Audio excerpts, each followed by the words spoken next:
เคครับในคลิปนี้ก็จะเป็นการตรวจสอบชุดขยายกำลังนะครับหรือว่าชุด power ตรงนี้นะครับว่าหลังจากที่เราซ่อมชุดไดร์อะไรเรียบร้อยเสร็จเรียบร้อยแล้วเนี่ยเราจะทำการตรวจสอบอย่างไรนะครับซึ่งก่อนที่เราจะตรวจสอบในชุดนี้นะครับเราก็ต้องซ่อมชุดภาคไดร์นะครับภาคไดร์หรือว่าเจ้าไดร์เกรดไดร์ตรงนี้ให้เรียบร้อยนะครับรวมถึงแผงตั้งทุกอย่างนะคราวนี้ย้อนนิดนึงนะครับก่อนที่จะมาตรวจสอบชุดนี้นะส่วนตอนนี้ผมเปิดไฟเข้ามา24โวลต์นะครับหลังจากที่เราตรวจสอบซ่อมชุดไดร์เรียบร้อยแล้วนะครับสุดท้ายเลยนะก่อนที่เราจะซ่อมนะครับคราวนี้เราก็วัดสัญญาณวัดที่สัญญาณเจ้าตัว IRF นะครับตรงนี้ไฟเข้า24โวลต์นะครับผมย้อนนิดนึงนะไฟเข้า24โวลต์หลัง IRF ต้องได้ประมาณ 12-14 โวลต์ตรงนี้ได้อยู่ที่13โวลต์ก็ถือว่าปกตินะครับ12-14นะใช้ได้ทุกอย่างเรียบร้อยนะครับจากนั้นเราก็ตรวจสอบในชุดหม้อแปลงไดร์ชุดเกรดไดร์ตัวนี้ให้เรียบร้อยนะครับซึ่งก็จะมีวิธีการตรวจสอบหลังจากนั้นเราก็วัดสัญญาณสมมุติเราตรวจสอบแล้วเราวัดสัญญาณมาครบ 2.5 ทุกขานะครับเนี่ยสัญญาณมาครบแล้วนะเราก็ตรวจเช็คไปที่ภาคตัวเราก็ตั้งมิเตอร์ไปที่ปรับโวลต์มิเตอร์นะครับก็คือ AC โวลต์มิเตอร์นะครับประมาณนี้นะก็สัญญาณมาเรียบร้อยทุกอย่างครบนะครับเรามั่นใจแล้วว่าชุดนี้ทำงานได้เรียบร้อยนะครับจากนั้นจะเป็นการตรวจสอบครับคราวนี้ซึ่งการตรวจสอบนี่ผมก็นำเสนออยู่ 2-3 วิธีแรกก็คือใช้ไฟ300ตรงนี้ตัดออกนะครับแล้วก็ใช้ไฟต่ำๆใช้24โวลต์ป้อนเข้ามาตรงนี้แล้วก็ใช้ชุดไฟ120โวลต์จากวงจร DC to DC ก็ได้หรือว่าบูสต์คอนเวอร์เตอร์ทดสอบตรงนี้ก็ได้แต่ว่าในคลิปนี้ผมจะพาทดสอบแบบสำหรับคนที่ไม่มีเครื่องเลยนะครับก็คือเรามั่นใจแล้วเรียบร้อยเราก็ปล่อยไฟจริงเข้ามาเลยนะครับก็คือไฟ300ตรงนี้นะครับเป็นไฟ300นะ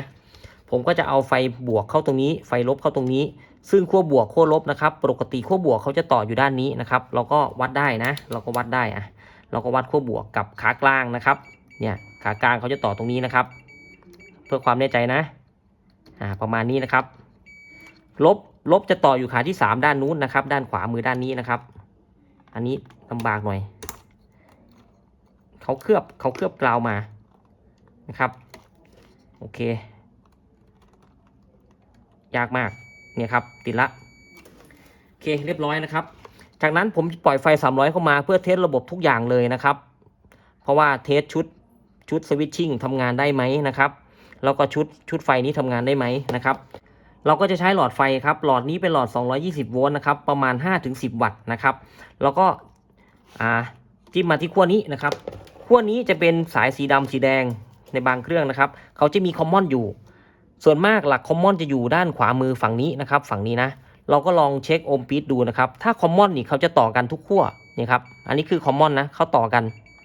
แต่ถ้าตัวนี้ไม่ใช่คอมมอนเนี่ยครับเขาจะไม่ต่อกันเพราะ3ตัวนี้ต่อหลักไหนก็ได้ผมก็จะใช้หลอดไฟนะครับหลอดไฟนี้นะ220โวลต์นะครับต่อเข้ามาเลยต่อหลักไหนก็ได้ช็อตหลักไหนก็ได้แต่ตัวนี้ครับตัวนี้ต้องต่อทีละหลัก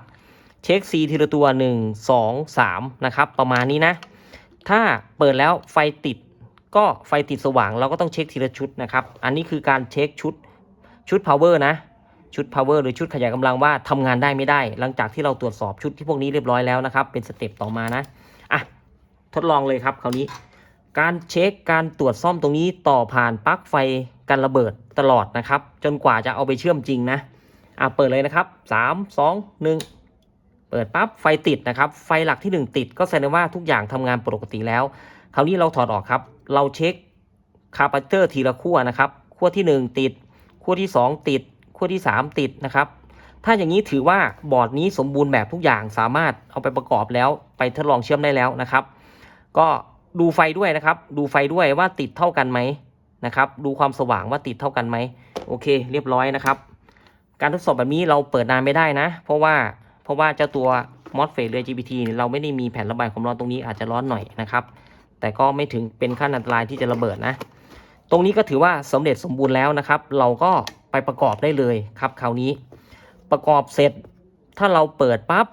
แล้วเสียบหม้อแปลงตรงนี้เข้าไปเกิดเปิดปั๊บติด OC เปิดปั๊บติด OC เราก็ตรวจสอบในส่วนของชุดหม้อแปลงชุดไฟออกอีกรอบหนึ่งนะครับก็จะทำเป็นทีละสเต็ปไปอันนี้ก็ถือว่าเสร็จสิ้นกระบวนการในส่วนของชุด